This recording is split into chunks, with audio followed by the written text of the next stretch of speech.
ओम श्री सद्गुरुदेव भगवान की जय। गुरु ब्रह्मा गुरु विष्णु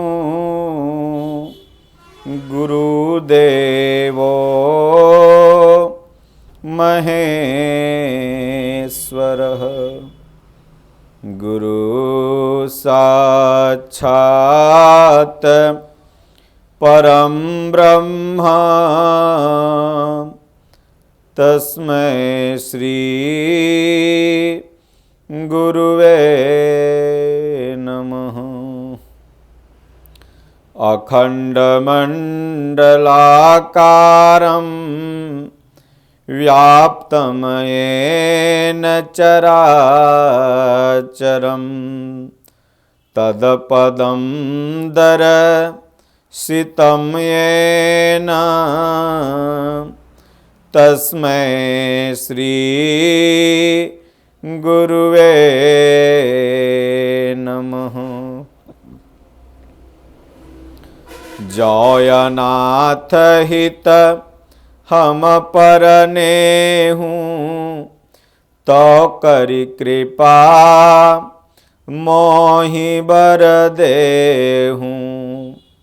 जो स्वरूप बस शिव मन माही जेहि कारण मुनि जतन कराही।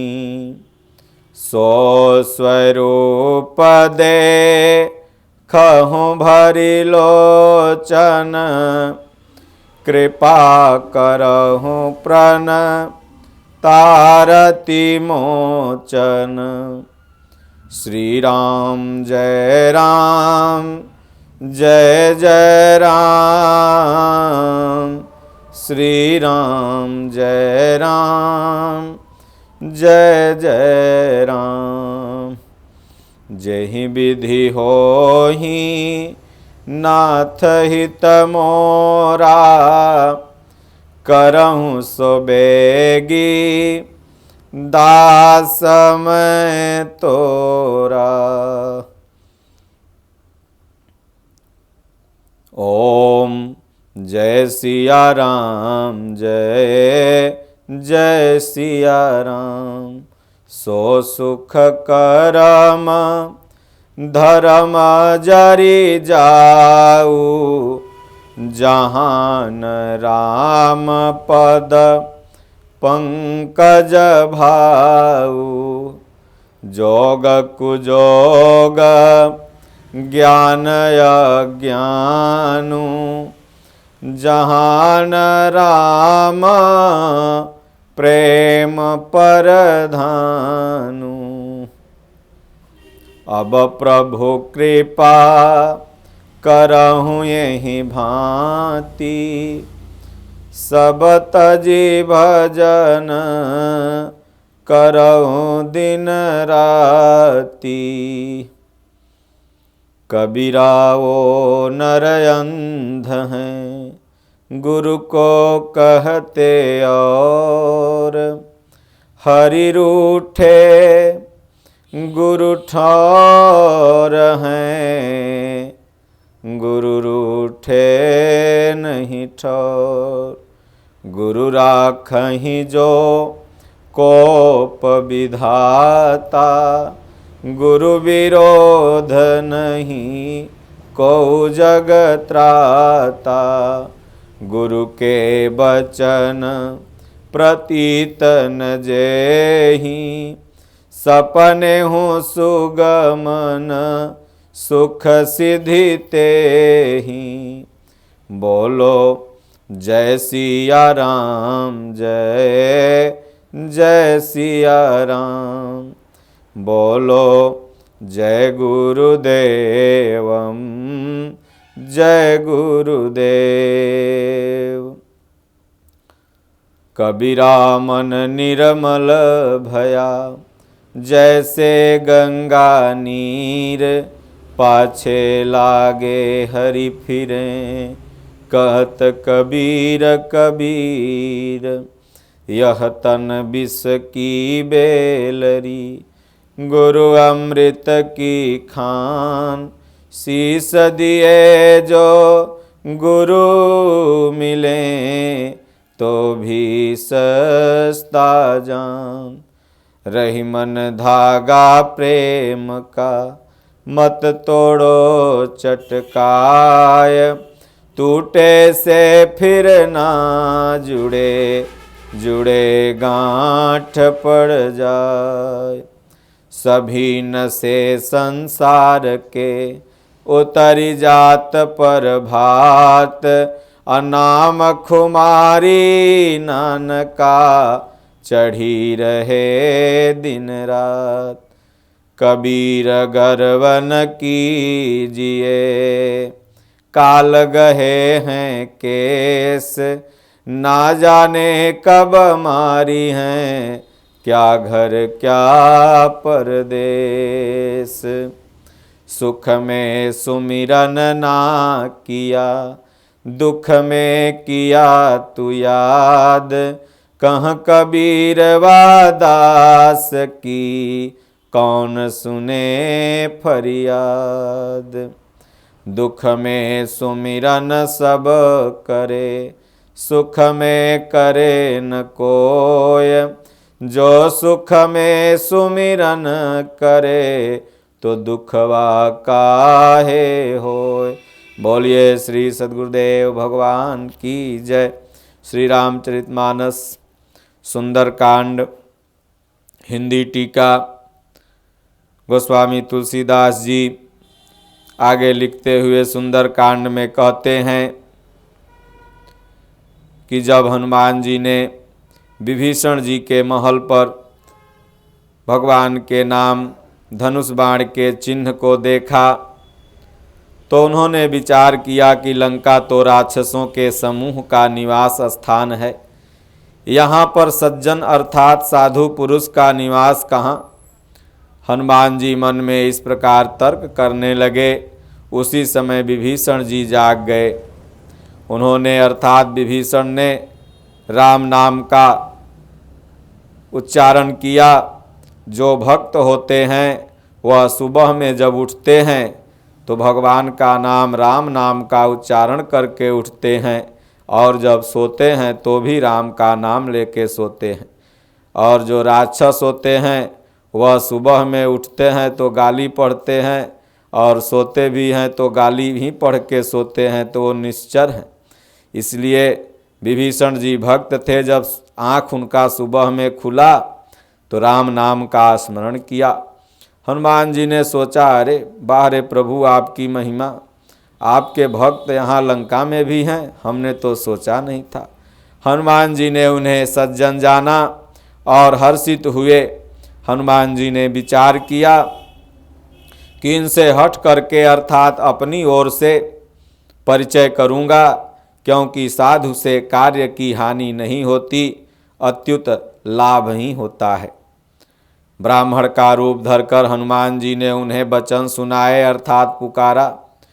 सुनते ही विभीषण जी उठकर वहाँ आए, प्रणाम करके कुशल पूछी और कहा, हे ब्राह्मण देवता, अपनी कथा समझा कर कहिए।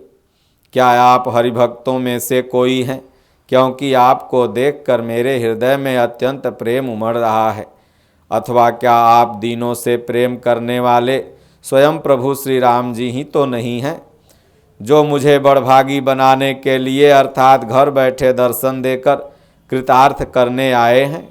तब हनुमान जी ने प्रभु श्री रामचंद्र जी की सारी कथा कहकर अपना नाम बताया। सुनते ही दोनों के शरीर पुलकित हो गए और श्री राम जी के गुण समूहों का स्मरण करके दोनों के मन प्रेम और आनंद में मग्न हो गए। विभीषण जी ने कहा, हे पवन पुत्र, मेरी रहनी सुनो। मैं तो यहाँ वैसे ही रहता हूँ जैसे दांत के बीच बेचारी जीभ। हे तात, मुझे अनाथ जानकर सूर्यकुल के नाथ प्रभु श्री रामचंद्र जी क्या कभी मुझ पर कृपा करेंगे? मेरा तामसी अर्थात राक्षस शरीर होने से साधन तो कुछ बनता नहीं, और न मन में प्रभु श्री रामचंद्र जी के चरण कमलों में प्रेम ही है। परंतु हे हनुमान जी, अब मुझे विश्वास हो गया कि प्रभु श्री राम जी की मुझ पर कृपा है, क्योंकि हरि की कृपा के बिना संत का दर्शन और मिलना नहीं होता।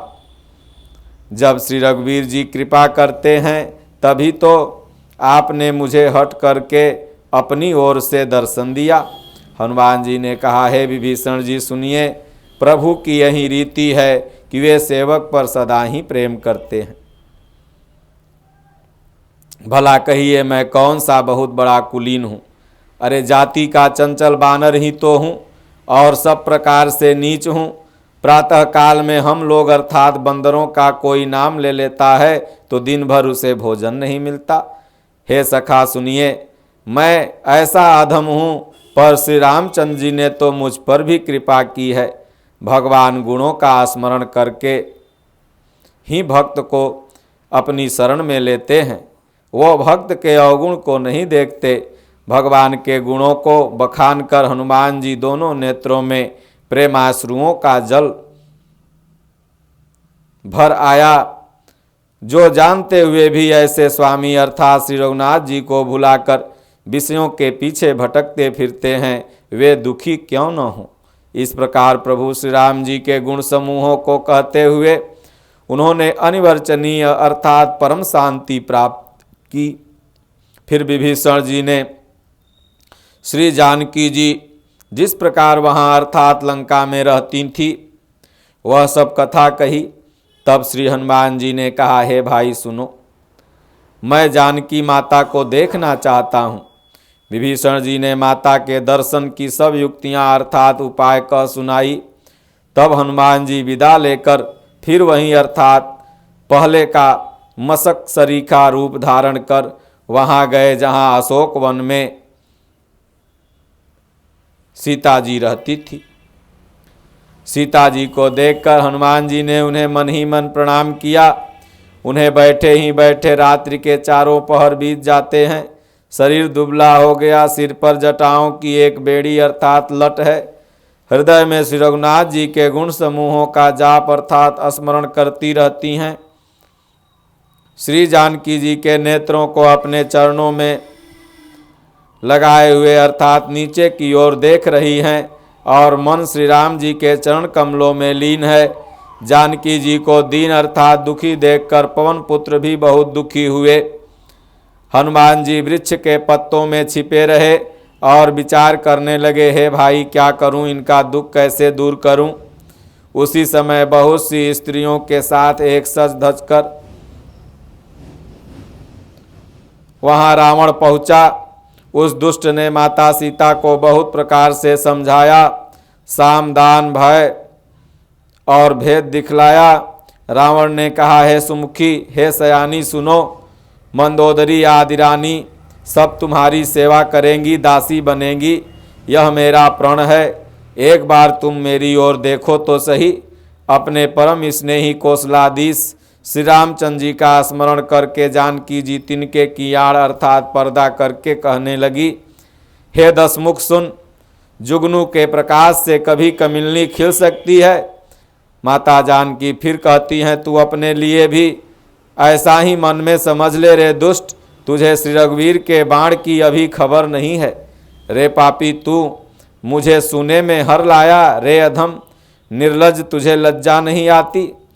अपने को जुगनू के समान और प्रभु श्री रामचंद्र जी को सूर्य के समान सुनकर और माता सीता जी के कठोर वचनों को सुनकर रावण तलवार निकालकर बड़े गुस्से से आकर बोला, सीता तूने मेरा अपमान किया है, मैं तेरा सिर इस कठोर कृपाण से काट डालूंगा।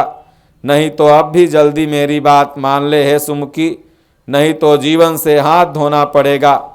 सीता जी ने कहा, हे दशग्रीव प्रभु की भुजा जो श्याम कमल की माला के समान सुंदर और हाथी के सूंड के समान पुष्ट तथा विशाल है, या तो वह भुजा ही मेरे कंठ में पड़ेगी या तेरी भयानक तलवार ही। रे सठ सुन, यही मेरा सच्चा प्रण है। माता सीता कहती हैं, हे चंद्रहास अर्थात तलवार, श्री रघुनाथ जी के विरह की अग्नि से उत्पन्न मेरी बड़ी भारी जलन को तू हर ले। हे तलवार तू शीतल तीव्र और श्रेष्ठ धारा बहती है, अर्थात तेरी धारा में ठंडी और तेज है। तू मेरे दुख को बोझ को हर ले। सीता जी का वचन सुनते ही वह मारने दौड़ा। तब मैं दानव की पुत्री मंदोदरी ने नीति कहकर उसे समझाया। तब रावण ने सब राक्षसियों को बुलाकर कहा कि जाकर सीता को बहुत प्रकार से भय दिखलाओ।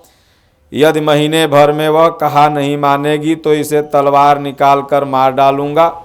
यों कहकर रावण घर चला गया।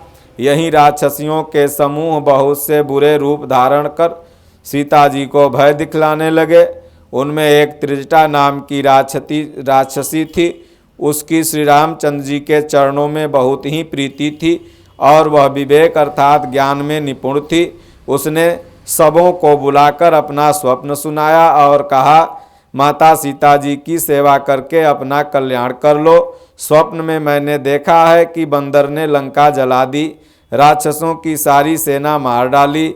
रावण नंगा और गधे पर सवार है, उसके सिर मुड़े हुए हैं, 20 भुजाएं कटी हुई हैं। इस प्रकार से वह दक्षिण अर्थात यमपुरी की दिशा में जा रहा है और मानो लंका विभीषण ने पाई है। नगर में प्रभु श्री रामचंद्र जी की दुहाई फिर रही है, जय जयकार हो रहा है। तब प्रभु ने सीता को बुला भेजा। मैं पुकार कर अर्थात निश्चय के साथ कहती हूँ कि यह स्वप्न कुछ दिन में ही सत्य होकर रहेगा। उसके वचन सुनकर वे सब राक्षसियाँ डर गई और जानकी जी के चरणों पर गिर पड़ी। तब इसके बाद वे सब जहाँ तहाँ चली गई। सीता जी मन में सोच करने लगी कि 1 महीना बीत जाने पर नीच रावण मुझे मारेगा। सीता जी हाथ जोड़कर त्रिजटा से बोली, हे माता, तू मेरी विपत्ति की संगिनी है, जल्दी कोई ऐसा उपाय कर दो जिससे मैं शरीर छोड़ सकूं। विरह असह्य हो चला है, अब यह सहा नहीं जाता। काठ लाकर चिता बनाकर सजा दे हे माता, फिर उसमें आग लगा देना। हे सयानी, तू मेरी प्रीति को सत्य कर दे।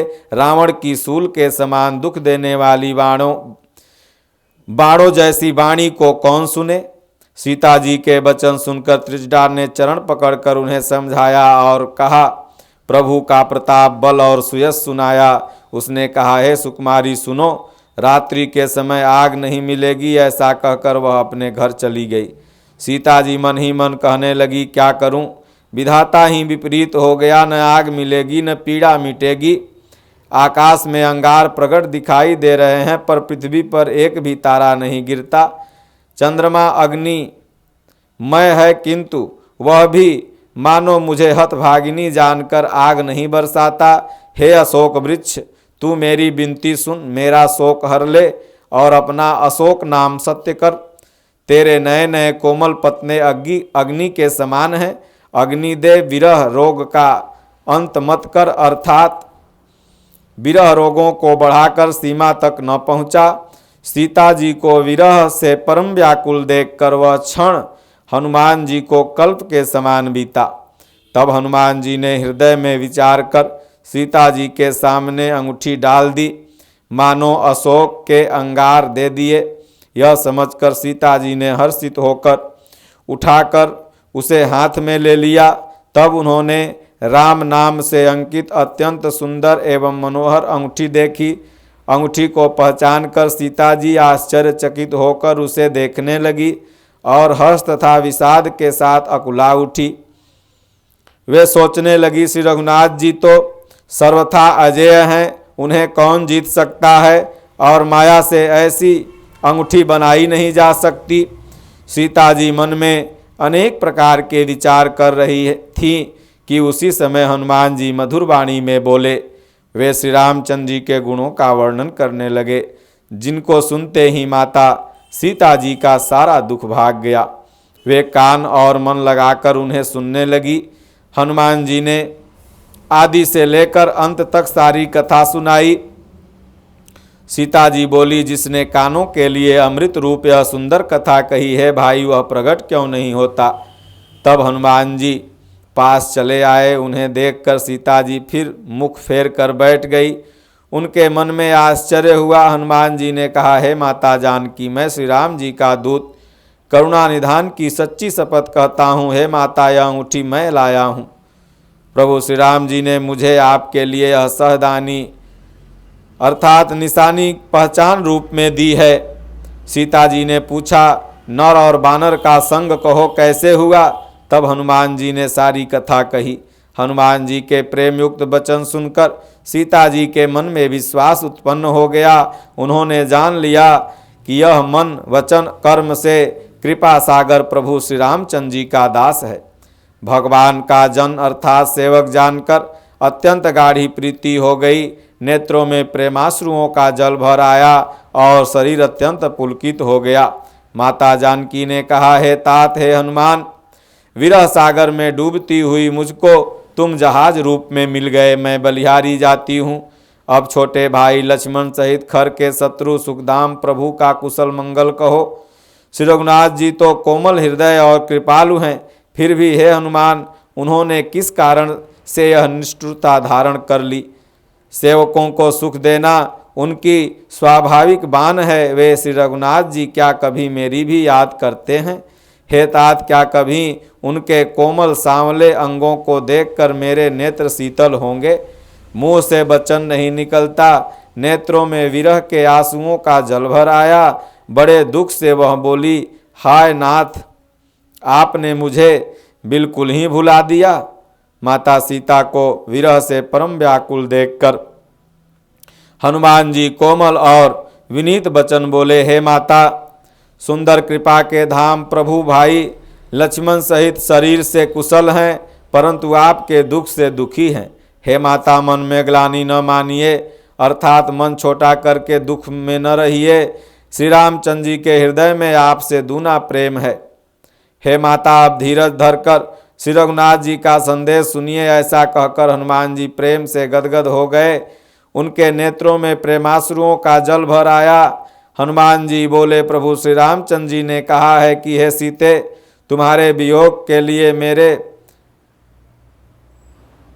वियोग में मेरे लिए सभी पदार्थ प्रतिकूल हो गए हैं।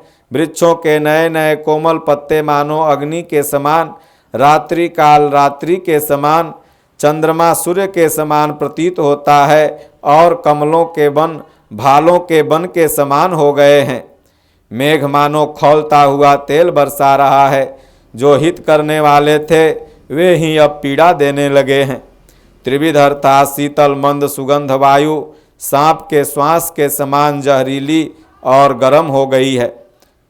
मन का दुख कह डालने से भी कुछ घट जाता है, पर कहूँ किससे, और दुख कोई जानता नहीं। हे प्रिय, मेरे और तेरे प्रेम का तत्व रहस्य एक मेरा मन ही जानता है और वह मन सदा तेरे पास रहता है। बस मेरे प्रेम का सार इतने में ही समझ ले। प्रभु का संदेश सुनते ही माता जानकी प्रेम में मग्न हो गई। उन्हें शरीर का सुध नहीं रहा। हनुमान जी ने कहा, हे माता, हृदय में धैर्य धारण करो और सेवकों को दुख देने वाले श्री राम जी का स्मरण, सेवकों को सुख देने वाले प्रभु श्री रामचंद्र जी का स्मरण करो। श्री रघुनाथ जी की प्रभुता को हृदय में लाओ और मेरे वचन सुनकर कायरता छोड़ दो। राक्षसों के समूह पतंगों के समान और श्री रघुनाथ जी के बाण अग्नि के समान, हे माता, हृदय में धैर्य धारण करो और राक्षसों को मरा हुआ ही समझो। श्री राम जी ने यदि खबर पाई होती तो विलंब न करते। हे जानकी, राम बाण रूपी सूर्य के उदय होने से यह राक्षसों की सेना रूपी अंधकार जल्द ही नष्ट हो जाएगी। हे माता, मैं आपको अभी से यहाँ से लिवा जाऊं, पर श्री रामचंद्र जी का शपथ है, मुझे प्रभु अर्थात उनकी आज्ञा नहीं है। हे माता, कुछ दिन और धीरज धरो। प्रभु श्री रामचंद्र जी वानरों के सहित यहाँ आवेंगे और राक्षसों को मारकर आपको ले जाएंगे। नारद आदि ऋषि मुनि तीनों लोक में उनका यश गाएंगे। सीता जी ने कहा, हे पुत्र, सब वानर तो तुम्हारे समान अर्थात नन्हे नन्हे ही होंगे। राक्षस तो बड़े बलवान योद्धा हैं। अतः मेरे हृदय में बड़ा भारी संदेह है कि तुम जैसे बंदर राक्षसों को कैसे जीतेंगे। यह सुनकर हनुमान जी ने अपना शरीर प्रकट किया। सोने के पर्वत अर्थात सुमेरु के आकार का अत्यंत विशाल शरीर था, जो युद्ध में शत्रुओं के हृदय में भय उत्पन्न करने वाला अत्यंत बलवान और वीर था। तब उसे देखकर माता सीता के मन में विश्वास हुआ। हनुमान जी ने फिर छोटा रूप धारण कर लिया। कहा, हे माता सुनो, वानरों में बहुत बल बुद्धि नहीं होती, परंतु प्रभु के प्रताप से बहुत छोटा सा सर्प भी गरुड़ को खा सकता है, अर्थात अत्यंत निर्बल भी महान बलवान को मार सकता है। भक्ति, प्रताप, तेज और बल से सनी हुई हनुमान जी की वाणी सुनकर माता जानकी के मन में संतोष हुआ। उन्होंने प्रभु श्री रामचंद्र जी के प्रिय जानकर हनुमान जी को आशीर्वाद दिया। कहा कि हे तात, तुम बल और शील के निधान हो जाओ। हे पुत्र, तुम अजर, बुढ़ापे से रहित, अमर और गुणों के खजाने हो जाओ। श्री रघुनाथ जी तुम पर बहुत कृपा करें, प्रभु कृपा करें। ऐसा कानों से सुनते ही हनुमान जी पूर्ण प्रेम में मग्न हो गए। हनुमान जी ने बार बार माता सीता जी के चरणों में सिर नवाया, फिर हाथ जोड़कर कहा, हे माता, अब मैं कृतार्थ हो गया। आपका आशीर्वाद अमोघ अचूक है, यह बात प्रसिद्ध है। हे माता सुनो, सुंदर फल वाले वृक्षों को देखकर मुझे बड़ी भूख लग आई है। सीता जी ने कहा, बेटा सुनो, बड़े भारी योद्धा राक्षस इस वन की रखवाली करते हैं। हनुमान जी ने कहा, हे माता, यदि आप मन में सुख माने अर्थात प्रसन्न होकर आज्ञा दें तो मुझे उनका भय बिल्कुल नहीं। हनुमान जी को बुद्धि और बल में निपुण देखकर माता जानकी ने कहा, जाओ तात, श्री रघुनाथ जी के चरणों को हृदय में धारण करके मीठे फल खा लो। वे सीता जी को सिर नवाकर चले और बाग में घुस गए। फल खाए और वृक्षों को तोड़ने लगे। वहाँ बहुत से योद्धा रखवाली कर रहे थे। उनमें से कुछ को मार डाला और कुछ को जाकर रावण को संदेश कहने के लिए जिंदा छोड़ दिया और कहा, हे नाथ, राक्षसों ने जाकर रावण से कहा, हे नाथ, एक बड़ा भारी बंदर आया है। उसने अशोक वाटिका को उजाड़ डाली, फल खाया और वृक्ष उखाड़ डाला और रखवालों को मसल मसल कर जमीन पर मार डाला। यह सुनकर रावण ने बहुत से योद्धा भेजे, उन्हें भी हनुमान जी ने मार डाला। फिर रावण ने अपने पुत्र अक्षय कुमार को भेजा। वह असंख्य श्रेष्ठ योद्धा के साथ लेकर वहां पहुंचा। उसे आते देखकर हनुमान जी ने एक वृक्ष हाथ में लेकर ललकारा और उसे मारकर महाध्वनि बड़े जोर से गर्जना की। उन्होंने सेना में कुछ को मार डाला और कुछ को मसल डाला तथा कुछ को पकड़कर धूल में मिला दिया। कुछ ने फिर जाकर रावण से संदेश सुनाया, बंदर बहुत बलवान है। पुत्र का वध सुनकर रावण क्रोधित हो उठा। अपने ज्येष्ठ पुत्र बलवान मेघनाथ को भेजा। उससे कहा, हे पुत्र, मारना नहीं, उसे बांध के लाना, जरा मैं भी देखूं उसको कैसा है। इंद्र को जीतने वाला अतुलनीय योद्धा मेघनाथ चला। भाई का मारा जाना सुन उसे क्रोध हो आया।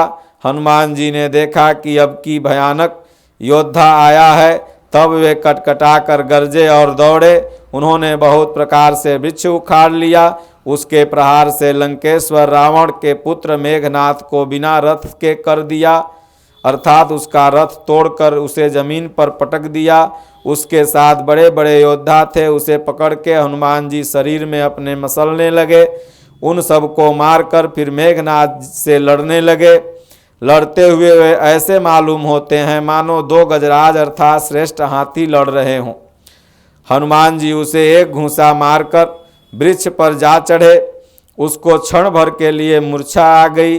फिर उठकर उसने बहुत माया रची, परंतु पवन के पुत्र उससे नहीं जीते। अंत में उसने ब्रह्मास्त्र का प्रयोग किया। फिर हनुमान जी ने ब्रह्मास्त्र का सम्मान करते हुए अपने आप को उसमें बधा लिया। शिव जी कहते हैं, भोलेनाथ कहते हैं, हे भवानी सुनो, जिनका नाम जप कर ज्ञानी अर्थात विवेकी मनुष्य संसार के जन्म मरण से छूट जाते हैं, भला उनका दूत कभी बंधन में आ सकता है? किंतु प्रभु के कार्य के लिए हनुमान जी ने स्वयं को बधा लिया। ओम श्री सद्गुरुदेव भगवान की जय। श्री राम जय राम जय जय राम। श्री राम जय राम जय जय राम। श्री राम जय राम जय जय राम। श्री राम जय राम जय जय राम। श्री राम जय राम जय जय राम। श्री राम जय राम जय जय राम।